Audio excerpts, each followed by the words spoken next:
Hai guys, selamat datang di channel Bedah Alkitab Indonesia. Di channel ini kita akan belajar bersama fakta-fakta kebenaran yang terdapat di dalam Alkitab.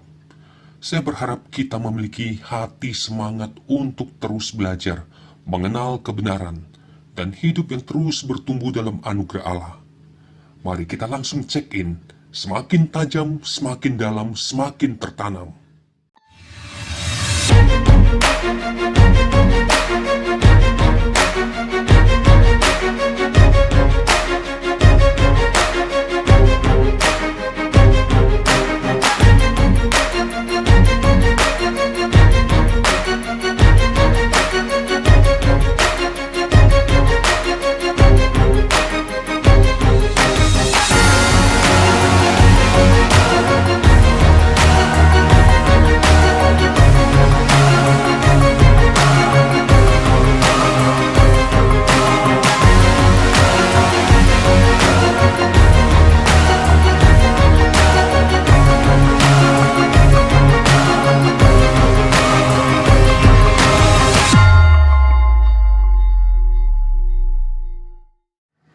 Kitab suci Alkitab bagi umat Kristen merupakan satu pedoman standar bagi praktek kehidupan.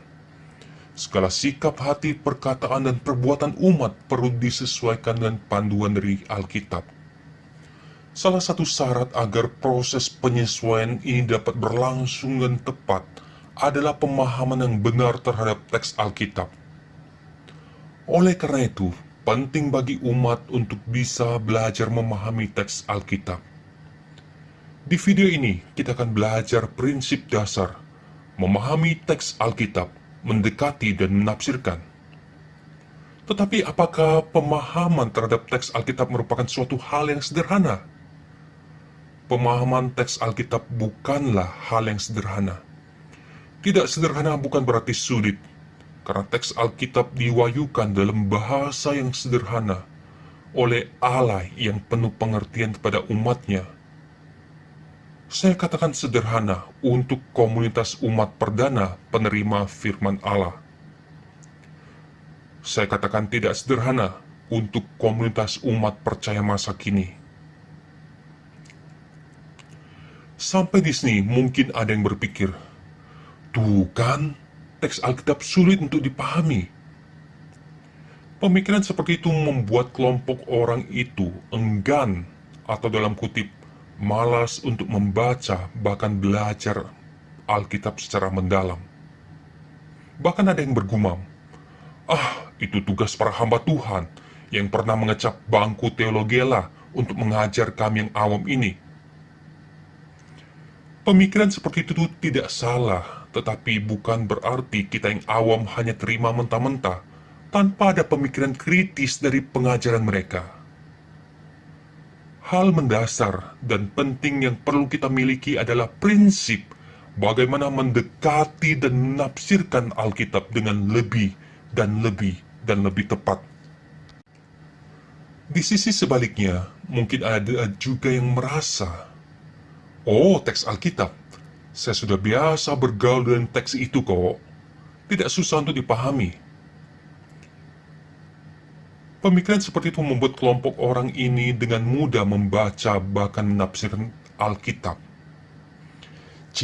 Sudah biasa bergaul, bahasanya rohani banget. Semoga itu adalah kondisi realitas sebenarnya.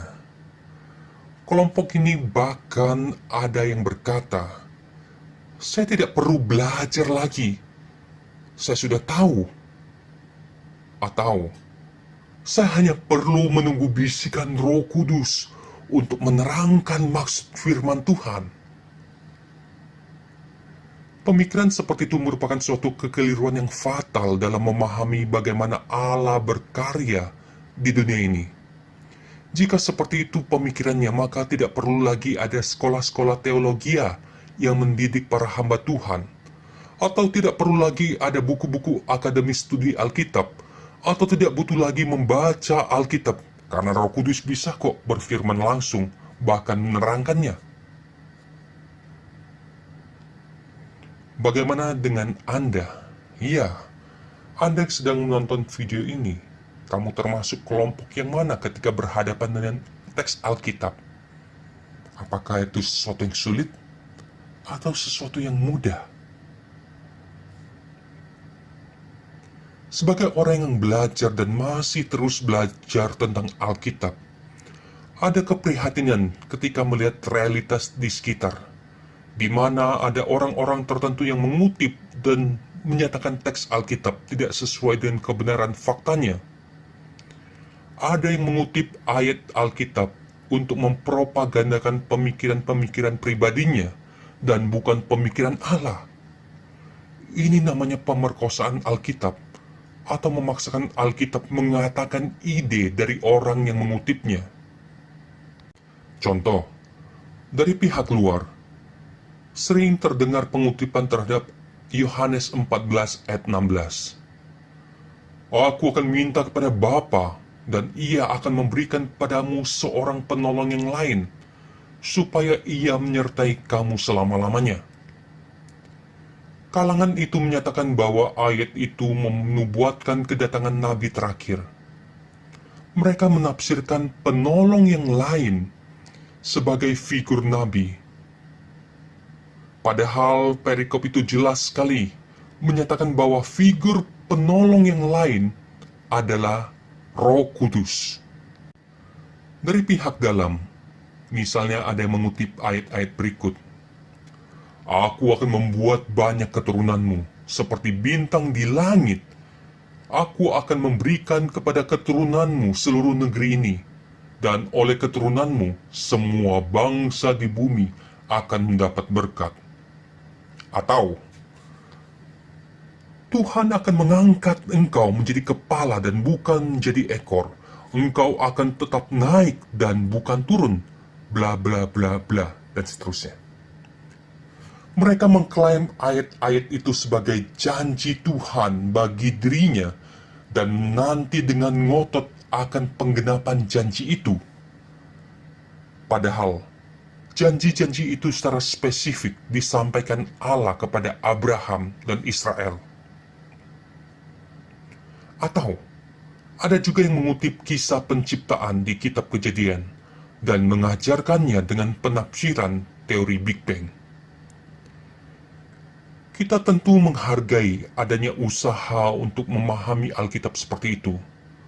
Tetapi yang lebih penting adalah usaha mendekati dan menafsirkan teks Alkitab dengan tepat untuk mencapai suatu pemahaman yang benar.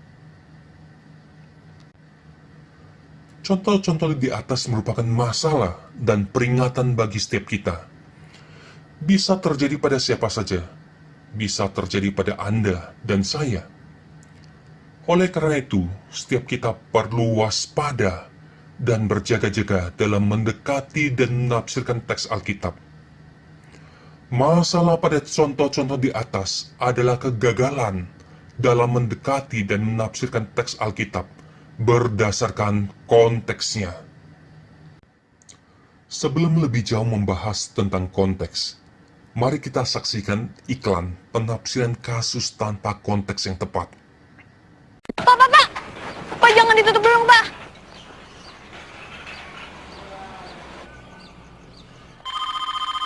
Ya, Nak? Mau aku telat. Telat gimana? Rin? Rin? Halo, Rin? Anakku hamil! Mah, aku dapat yang baru loh. Pak! Anakku hamil! Suamiku kawin lagi! Iklan itu mungkin bisa membuat kita tersenyum bahkan tertawa. Sang ibu menafsirkan informasi yang diterima dari anak dan suaminya hanya berdasarkan pemahaman konteks dari pikirannya. Bisa dikatakan bahwa sang ibu menafsirkan tanpa konteks yang tepat atau telah kehilangan konteks. Seharusnya sang ibu perlu ada usaha untuk mendekati dan menafsirkan informasi berdasarkan konteks dari si anak dan suaminya sebelum membangun kesimpulan akhir. Bagaimana jika itu terjadi dalam pendekatan dan penafsiran terhadap teks Alkitab tanpa konteks yang tepat? Apakah masih bisa membuat kita tersenyum atau tertawa? Ini merupakan masalah yang serius bagi setiap kita yang mengasihi Allah dan firman-Nya. Apakah Anda merasa dan memikirkan itu sebagai hal yang serius? Sampai di sini kita bersama perlu setuju bahwa Alkitab diwahyukan dalam konteks tertentu. Konteks itu dapat digambarkan seperti pagar pembatas yang berada di tepi jalan. Salah satu fungsi pagar pembatas adalah untuk menjaga kendaraan tetap berada di dalam jalur perjalanan. Tanpa pagar pembatas, kendaraan akan lebih mudah keluar dari jalur, apalagi terjadi kecelakaan. Seperti itulah fungsi konteks dalam penafsiran segala informasi, termasuk teks Alkitab. Tanpa konteks yang tepat, maka ide penafsir akan mudah sekali keluar dari jalur kebenaran yang seharusnya ditempuh. Tanpa konteks yang tepat, maka kita akan mudah sekali menyimpang dan tersesat.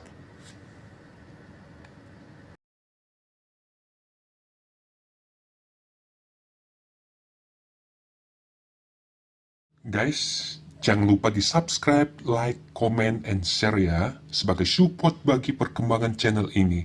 Thank you, Tuhan Yesus memberkati.